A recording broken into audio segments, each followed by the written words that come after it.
Hello everyone. सो इस video में हम डिस्कस करेंगे हमारा नेक्स्ट टॉपिक जो कि हमारी MCHO 001 मॉलिक्यूलर सेल बायोलॉजी की 5th यूनिट से लिया गया है और ये हमारा थर्ड जो है टॉपिक है। इससे पहले हम इंट्रोडक्शन प्लाज्मा मेम्ब्रेन के बारे में जान चुके हैं, कॉम्पोजिशन एंड स्ट्रक्चर जान चुके हैं। अगर आपने वो वीडियो नहीं देखी तो प्लीज उनको भी देखिएगा, आपको प्लेलिस्ट में मिल जाएगी मेरे चैनल पर।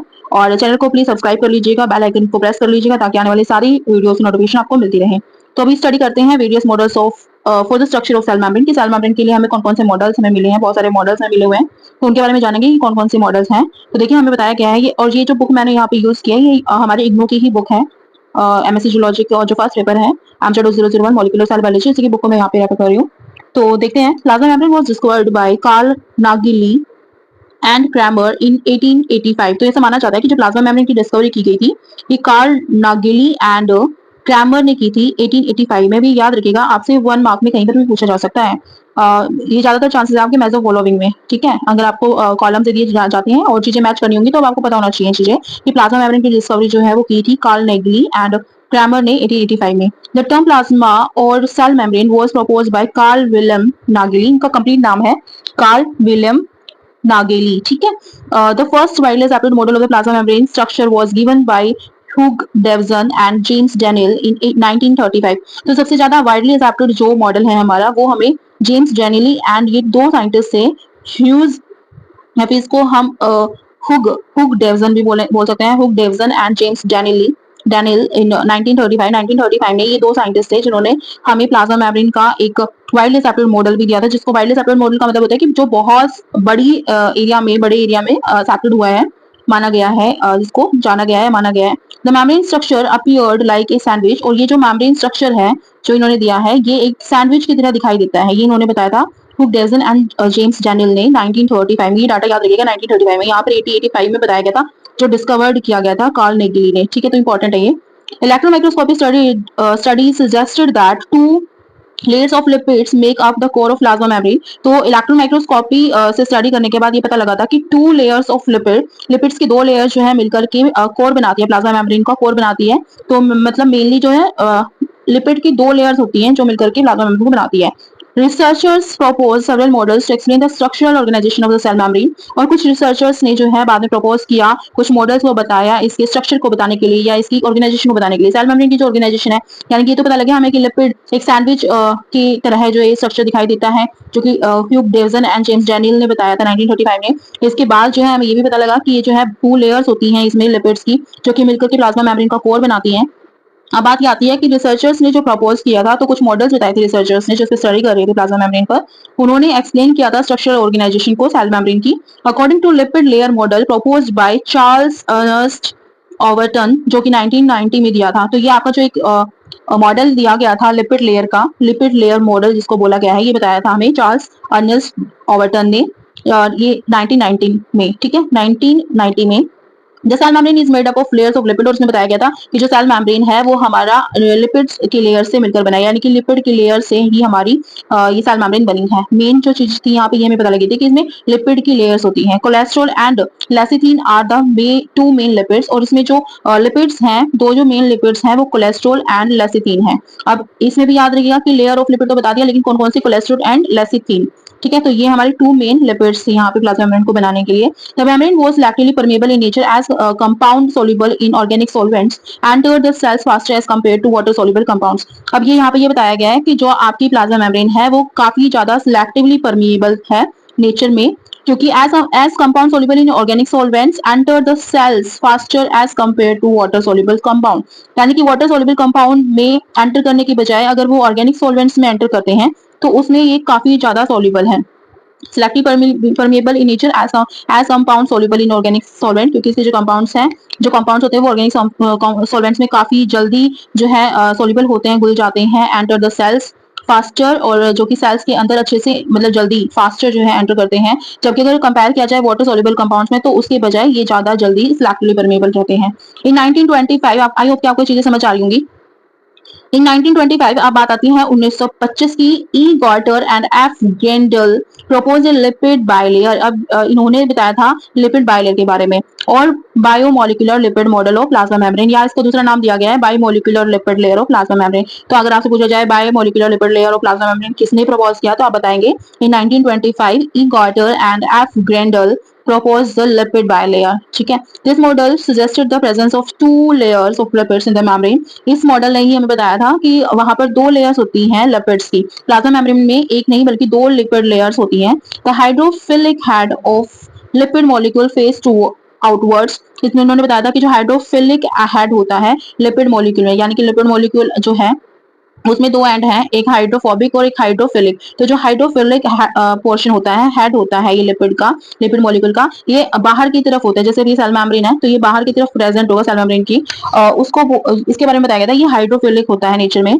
While the hydrophobic polar end face towards lipid, जबकि जो हाइड्रोफोबिक पोलर एंड होते हैं ये लिपिड एक दूसरे की तरफ फेस कर रहे होते हैं। अब ये देखिए, ठीक है, इस तरह से होंगे आपको। तो हाइड्रोफोबिक और हाइड्रोफिलिक क्या है, ये तो हेड है, ये है आपका हाइड्रोफिलिक इन नेचर, एंड ये आपको दिखाई गई है, ये है आपकी हाइड्रोफोबिक इन नेचर, जो टेल्स हैं यहाँ पे। तो ये बताया गया कि पोलर एंड्स होते हैं फेस टुवर्ड्स लिपिड्स, तो लिपिड की तरफ फेस करके रहती हैं। ये later on it 1935 a sandwich or lipid protein model of the cell membrane called the Devson-Daniel model was proposed by J.F. Daniel and E.N. Harvey.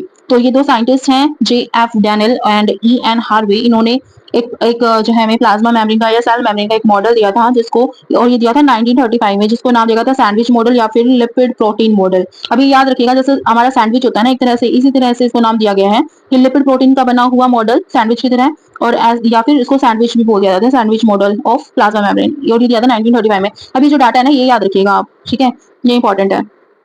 The cell membrane called the Devson-Daniel model was proposed by J.F. Daniel and E.N. Harvey. तो दो scientist जिनका नाम है J.F. Daniel and E.N. Harvey, इन्होंने ये cell membrane का हमें model दिया था, जिसको हमने सैंडविच मॉडल या फिर लिपिड प्रोटीन मॉडल बोला है, 1935 में दिया था। In this model, proteins molecules showed close interaction. तो ये मॉडल ऐसा था जिसमें प्रोटीन मॉलिक्यूल जो है एक दूसरे के साथ काफी ज्यादा क्लोज इंटरेक्शन शो कर रहे थे with the polar lipid bilayer, और जिनमें पोलर जो है लिपिड की बाइलेयर भी थी। The proteins are found located on outer and inner surface of the lipid bilayer. तो देखो यहाँ पे फिगर में आप देखोगे ना तो साथ साथ आपको समझ आ जाएगा अगर फिगर देखते हैं तो। देखिए फिगर बताया गया है यहाँ पे, dramatic representation of the sandwich model of the cell membrane proposed by Davson and Daniel. तो अब ये याद रखिएगा, जो सैंडविच मॉडल है ये हमें डेवसन एंड डैनियल ने दिया था साइंटिस्ट ने, और इन्होंने ही E.N. हार्वे, ठीक है, तो इन्होंने हमें दिया था, इनके द्वारा जो है प्रपोज किया था। और इस मॉडल में जो हमें बताया गया था, in this model proteins molecule showed close interaction with the polar lipid bilayer. अब देखो ये प्रोटीन्स यहाँ पे प्रेजेंट है, लिपिड बाइलेयर यहाँ पर है, और ये यहाँ पे प्रोटीन प्रेजेंट है। तो यही बताया गया है कि जो प्रोटीन्स हैं, प्रोटीन के जो मॉलिक्यूल हैं वो काफी ज्यादा इंटरेक्शन शो कर रहे हैं पोलर लिपिड बाइलेयर के साथ। The proteins are found located on the outer and inner surface of the lipid bilayer. अब देखो ये लिपिड की बाइलेयर आपको दिखाई दे रही है, यहाँ पे लिपिड की बाइलेयर, एक ये लेयर आपको दिखाई दे रही है और दूसरी ये लेयर आपको दिखाई दे रही है। आप देख पा रहे हैं, ये एक ये लेयर है और एक ये लेयर है। तो यही बताया गया कि यहाँ पर बताया गया, देखो the proteins are found located on the outer and inner surface of the lipid bilayer. अब ये कंप्लीट हमारी लिपिड की बाइलेयर है, तो ये आउटर सरफेस है और ये आपका इनर सरफेस है। तो दोनों ही तरफ जो है हमें प्रोटीन देखने को मिलते हैं, और यही यहाँ पे फिगर में आपको दिखाया गया। लिपिड की बाइलेयर की दोनों तरफ ये जो आप देख पा रहे हो, ये प्रोटीन यहाँ पर प्रेजेंट है, ठीक है। तो ये यहाँ पर बताया गया है सैंडविच मॉडल, इसीलिए इसको बोला गया है कि प्रोटीन के बीच में जो है लिपिड की बाइलेयर है, तो एक तरह से सैंडविच की तरह वर्क कर रही है। आगे देखते हैं, the selective permeable nature of molecule was known in 1950। तो ये जो सिलेक्टिव परमिएबल नेचर है प्लाज्मा मेम्ब्रेन का, ये हमें पहले नहीं पता था, ये हमें 1950 में ही पता लगा है। According to model given by Daniel and H Dejan, pores present in the proteins of membrane lipid bilayer help in passage of polar solute and ions in and out of the cell। तो यहाँ पे बताया गया कि जो pores present होते हैं ना आपके प्रोटीन्स की वजह से, या प्रोटीन्स में in the proteins of membrane lipid bilayer, तो जो मेम्ब्रेन की लिपिड बाइलेयर है, जो इसमें प्रोटीन्स प्रेजेंट है, इनमें जो पोर्स प्रेजेंट होते हैं ना, उनमें से जो है कुछ आयंस और पोलर सॉल्यूट जो है एंटर कर सकते हैं, इन और आउट दोनों तरफ मूव कर सकते हैं, या तो सेल के अंदर भी जा सकते हैं, सेल से बाहर भी जा सकते हैं। तो यही परमिएबिलिटी को शो कर रहा है। The speed of the molecule entering the membrane helped in predicting the thickness of the lipid bilayer. और कितने मॉलिक्यूल जो है इजीली एंटर कर रहे हैं मेम्ब्रेन से, ये हमें हेल्प करता है कि हम जान पाए कि थिकनेस क्या है, लिपिड की बाइलेयर की जो थिकनेस है वो क्या है। तो ये ऑलमोस्ट अबाउट 6 नैनोमीटर होती है, and distance to protein layers about 1.0 nanometer thick. और जो डिस्टेंस होता है टू प्रोटीन लेयर्स के बीच में वो 1.0 नैनोमीटर थिक होता है। अब देखिए लिपिड के बीच में 6 नैनोमीटर बता दिया गया है, थिकनेस जो होगी इसकी टोटल 6 नैनोमीटर होती है, 6 नैनोमीटर होती है। जबकि जो हमारी अगर डिस्टेंस देखा जाए प्रोटीन लेयर्स के बीच में, ये जैसे दो प्रोटीन के लेयर के बीच में जो डिस्टेंस है वो हमें देखने को मिलेगा 1.0 नैनोमीटर थिक। टोटल जो यहाँ पर बताया गया, total thickness of membrane was assumed to be about 8 nanometer, और इस वजह से अगर हम टोटल थिकनेस बोल रहे हैं प्लाज्मा मेम्ब्रेन की तो वो हमें देखने को मिलेगी 8 नैनोमीटर। अब ये डाटा ना याद रखिएगा अब कि थिकनेस ऑफ लिपिड बायलेयर जो है अबाउट 6 नैनोमीटर, और थिकनेस जो है प्रोटीन लेयर्स के बीच में जो है वो 1.0 नैनोमीटर आपको देखने को मिलेगी। टोटल जो है आपको ये 8 नैनोमीटर देखने को मिलती है। अब ये जो थिकनेस यहाँ पे प्रोटीन की बताई गई है ना, ये वाली थिकनेस बताई गई है 1.0 नैनोमीटर, और इसकी थिकनेस जो बताई गई है वो 6 नैनोमीटर बताई गई है। ठीक है, तो और इधर इसके ऊपर भी ऐसे ही है, इस प्रोटीन की जो है थिकनेस वो भी 1.0 नैनोमीटर, इसकी जो है थिकनेस है वो 6 नैनोमीटर, एंड इसकी जो थिकनेस है ये भी 1.0 नैनोमीटर। अब देखिए 6 7 8, 6 7 8, तो 8 नैनोमीटर जो टोटल प्लाज्मा मेम्ब्रेन की थिकनेस होती है। इस प्लाज्मा मेम्ब्रेन की टोटल थिकनेस कितनी है वो आप याद रखिएगा, 8 नैनोमीटर, ऑलमोस्ट 8 नैनोमीटर। तो ये डाटा है, भूलिएगा मत, इंपॉर्टेंट है। तो यही बताया गया था यहाँ पे, the model did not got acceptance because uniform thickness was suggested for all membrane present in inner and outer surfaces. तो जो मॉडल है ये अडॉप्ट नहीं किया गया क्योंकि जो यूनिफॉर्म थिकनेस है हमारी इसकी मेम्ब्रेन की present in inner and outer surfaces, यानी कि बॉडी के अंदर जो सेल्स प्रेजेंट है उनमें, और आउटर सरफेस जैसे हमारी स्किन की प्रेजेंट है, तो इस वजह से जो है इसको एक्सेप्ट नहीं किया गया था, इस मॉडल को क्यों नहीं माना गया। Unit membrane model was given bye, अब नेक्स्ट आता है हमारे पास यूनिट मेम्ब्रेन मॉडल। ये दिया था जे डी रॉबर्टसन ने इन द लेट 1950s, तो 1950 के लास्ट में, यानी 1950 का लास्ट चल रहा था उस टाइम पर जो है ना जे डी रॉबर्टसन ने यूनिट मेम्ब्रेन मॉडल हमें दिया था। The model suggested presence of lipid bilayer between the outer and inner protein layers. तो इस मॉडल ने हमें बताया था कि जो है लिपिड की बायलेयर प्रेजेंट होती हैं outer and inner protein layers के बीच में। लिपिड जो है प्रोटीन्स के बीच में प्रेजेंट होता है, यही ये लिपिड जो है ये आउटर और इनर प्रोटीन के बीच में प्रेजेंट होता है। तो ये यूनिट मेम्ब्रेन मॉडल है, और ये दिया था जे डी रॉबर्टसन ने इन लेट 1950s में। ठीक है, a pleated presence of lipid bilayer between the outer and inner protein layers. A model suggested presence of lipid bilayer. तो इस मॉडल में जो है लिपिड बाइलेयर जो है सजेस्ट होता है, हमें बताया जा रहा है यहाँ पे lipid bilayer between outer and inner protein layers. तो आउटर प्रोटीन लेयर ये है, इनर प्रोटीन लेयर ये है, इनके बीच में लिपिड बाइलेयर हमें देखने को मिलती है। A pleated sheet configuration was noted. तो एक प्लेटेड शीट कॉन्फ़िगरेशन आपको देखने को मिलेगी, एक तरह से प्लेटेड शीट ही आपको देखने को मिल रही है जैसे फिगर में दिखाया गया है 5.5 में। The protein layer was supposed to be about 20 angstrom thick. तो ये जो प्रोटीन की लेयर मानी जा रही है ये ऑलमोस्ट 20 एंगस्ट्रॉम थिक मानी जा रही है। तो ये भी आपसे फिल इन द ब्लैंक में या मेसोफोलम में कहीं पर भी पूछा जा सकता है, टिक द करेक्ट में भी पूछा जा सकता है। Thickness of lipid layer was found to be about 35 angstrom. तो ये यहाँ पे जो लिपिड बाइलेयर की जो थिकनेस बताई गई है 35 एंगस्ट्रॉम मानी गई है, जबकि प्रोटीन लेयर की जो मानी गई है वो 20 एंगस्ट्रॉम मानी गई है। Total thickness of the membrane was suggested as 75 angstrom. तो टोटल जो मानी जाएगी वो यहाँ पे मानी जाएगी 75। तो ये डाटा है, ये इजीली आप याद सकते हैं, नैनोमीटर में भी आपको याद रखना होगा, और एंगस्ट्रॉम में अगर थिकनेस देख रहे हैं तो आप याद रखिएगा 20 बताया गया प्रोटीन लेयर्स के लिए, और जो है 35 बताया गया है लिपिड बाइलेयर के लिए। तो इंपॉर्टेंट है ये चीजें, और याद रखिएगा। A bimolecular lipid layer existed between two protein layer, यही बताया गया बायोमोलिकुलर लिपिड लेयर जो है दो प्रोटीन लेयर के बीच में प्रेजेंट होती है। जैसे ये प्रोटीन लेयर है यहाँ पे और ये यहाँ पे प्रोटीन लेयर है, तो ये लिपिड की बाइलेयर जो इनके बीच में प्रेजेंट है। Hence, तो इस वजह से क्या है, द मॉडल वाज कॉल्ड ट्राइलैमिनार। इसी वजह से जो है मॉडल को ट्राइलैमिनार बोला गया क्योंकि तीन परत है यहाँ पे, outer protein layer, lipid bilayer and inner protein layer. अब देखिए यहाँ पर इसमें आपको डिटेल में बताया गया है कि एक्स्ट्रा सेल्यूलर मीडियम ये है कि सेल के बाहर का एरिया यहाँ पे है, साइटोसोल ये है कि जिसमें सेल के अंदर वाला एरिया यहाँ पर है। तो ये मेम्ब्रेन है और ये लिपिड बाइलेयर की बनी होती है, प्रोटीन एंड लिपिड बाइलेयर यहाँ पे शो किए गए हैं। अब इसमें बताया गया कि जो एक्स्ट्रा सेल्यूलर मीडियम है ना, एक्स्ट्रा सेल्यूलर मीडियम की तरफ जो आपका आउटर प्रोटीन लेयर प्रेजेंट है, इसमें जो हेड है वो आपका hydrophilic head of lipid molecules आपको देखने को मिलेगा, और इसके नीचे जो प्रेजेंट है लिपिड बाइलेयर, ये आपको हाइड्रोफोबिक टेल्स देखने को मिलेंगी लिपिड मॉलिक्यूल की। तो ये जो है एम्फोटेरिक होता है, इसमें दोनों ही तरह की चीजें आपको देखने को मिलती है। नेचर हाइड्रोफिलिक भी देखने को मिलता है और हाइड्रोफोबिक भी देखने को मिलता है। तो ये था यहाँ पे diagrammatic representation of unit membrane model. तो यूनिट मेम्ब्रेन मॉडल जो है ना सैंडविच मॉडल के जैसा ही है, ठीक है, तो ये याद रखिएगा। इसके बाद जो है हम फ्लूइड मोज़ाइक मॉडल को भी देख लेंगे। इससे पहले हम देख लेते हैं कि नेक्स्ट में क्या बताया गया फ्लूइड मोज़ाइक के मॉडल के बारे में। फ्लूइड मोज़ाइक मॉडल बहुत ज्यादा इंपॉर्टेंट है, ये आपसे एग्जाम में भी पूछ लिया जा सकता है, तो इसको बहुत अच्छे से देख लीजिएगा और यहाँ से अपना कंटेंट भी रेडी कर लीजिएगा कि आपने एग्जाम में क्या क्या लिखना है। तो देखिए fluid mosaic model of membrane proposed by S J Singer and G L Nicolson. तो जो फ्लूइड मोजाइक मॉडल है प्लाज्मा मेम्ब्रेन का, ये S J Singer and G L Nicolson ने प्रपोज किया था, बताया था। कब बताया था? 1972 में। तो ये मोस्ट इंपॉर्टेंट है, इसको बहुत ज्यादा पूछ लिया जाता है। 1972 में जो मॉडल आया था किसने दिया था? तो वो S J Singer and G L Nicolson ने दिया था। ये आपसे सिंपली फ्लूइड मोजाइक मॉडल के बारे में पूछ लिया जा सकता है। 5 to 10 मार्क्स में भी आपको ये क्वेश्चन देखने को मिलेगा, तो इसको अच्छे से कर लीजिएगा please.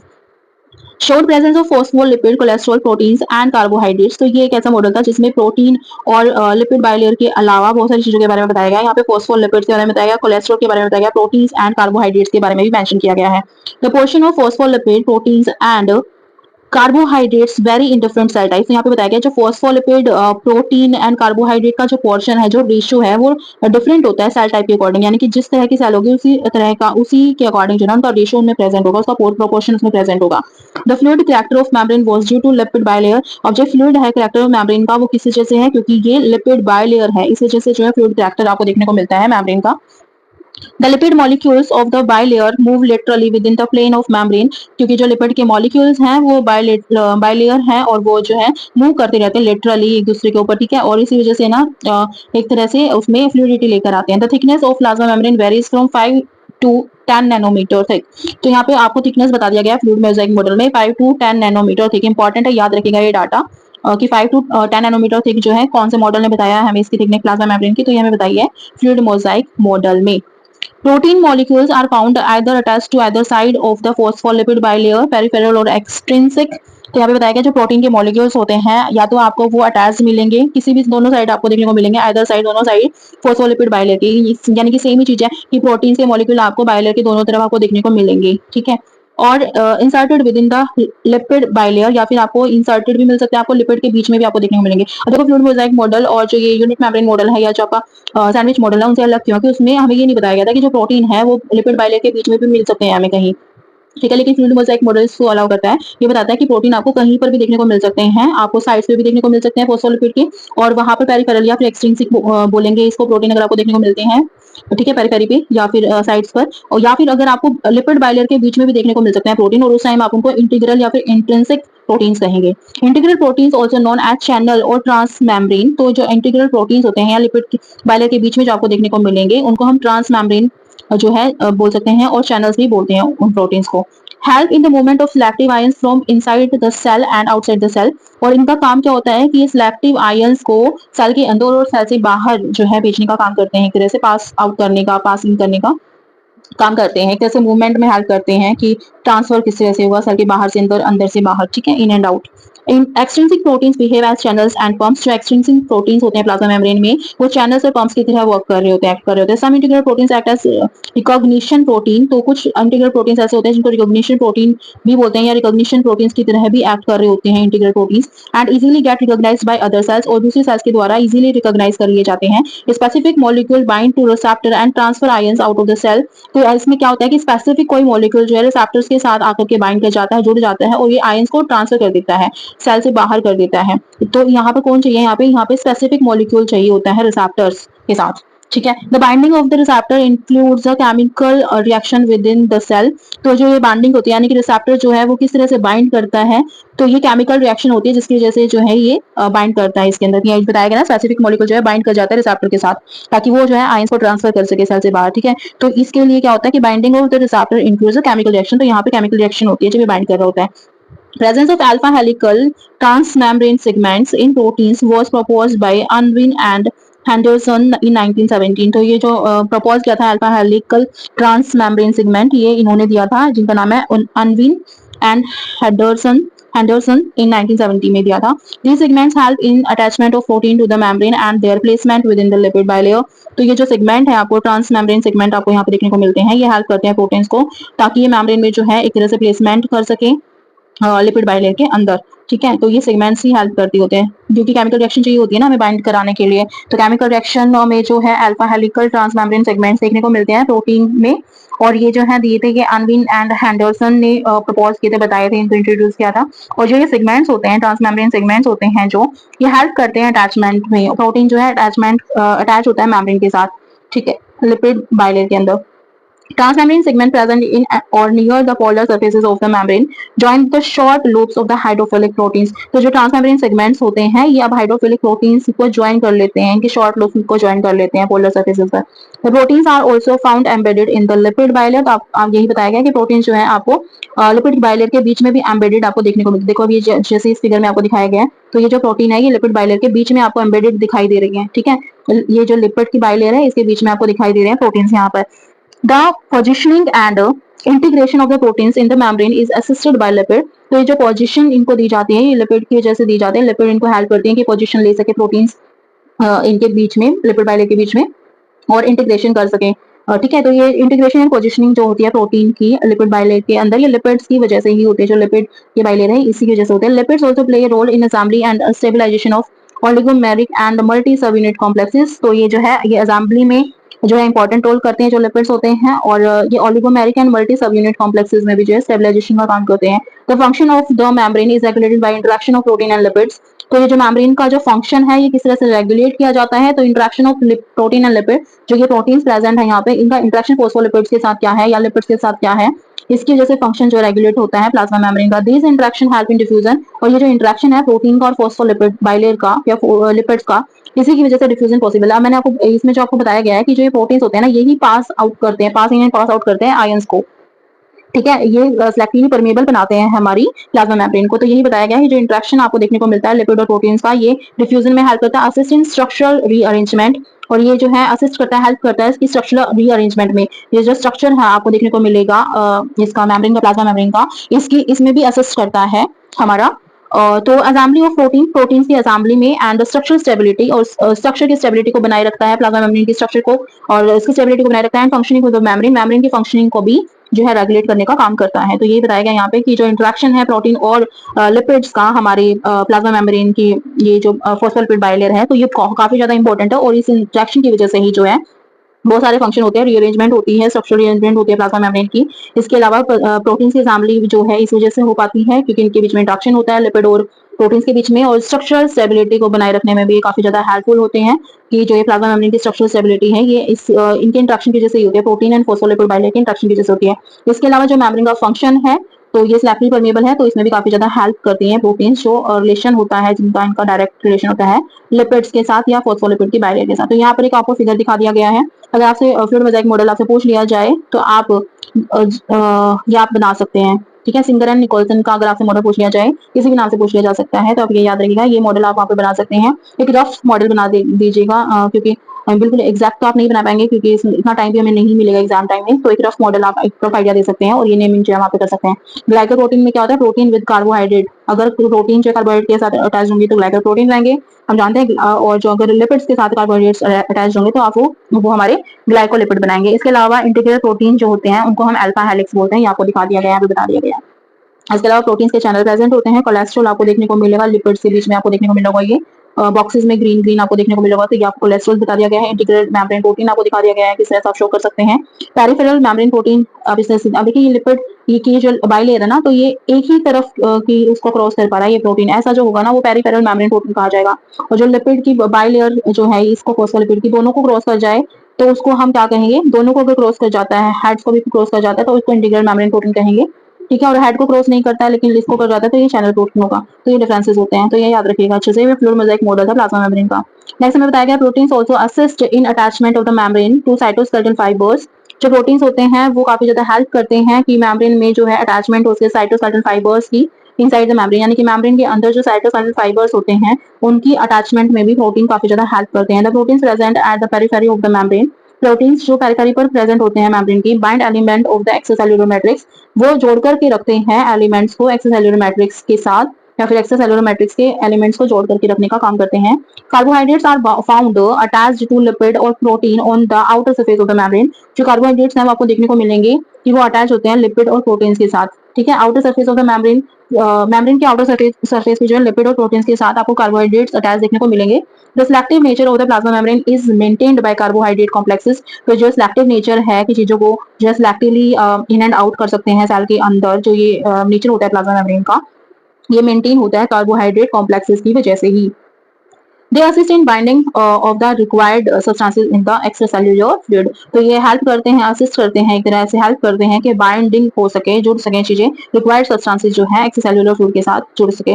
So this was all about this topic and this video. In our next video we will be discussing about the function of the cell membrane. तो मैम सेल मेम्ब्रेन के फंक्शन को हम नेक्स्ट वीडियो में cover कर लेंगे। Till then अगर आपको video पसंद आती है तो प्लीज इसको लाइक कीजिएगा, शेयर कीजिएगा अपने दोस्तों के साथ और चैनल को सब्सक्राइब कर लीजिएगा। मिलते हैं जल्दी एक नई वीडियो के साथ।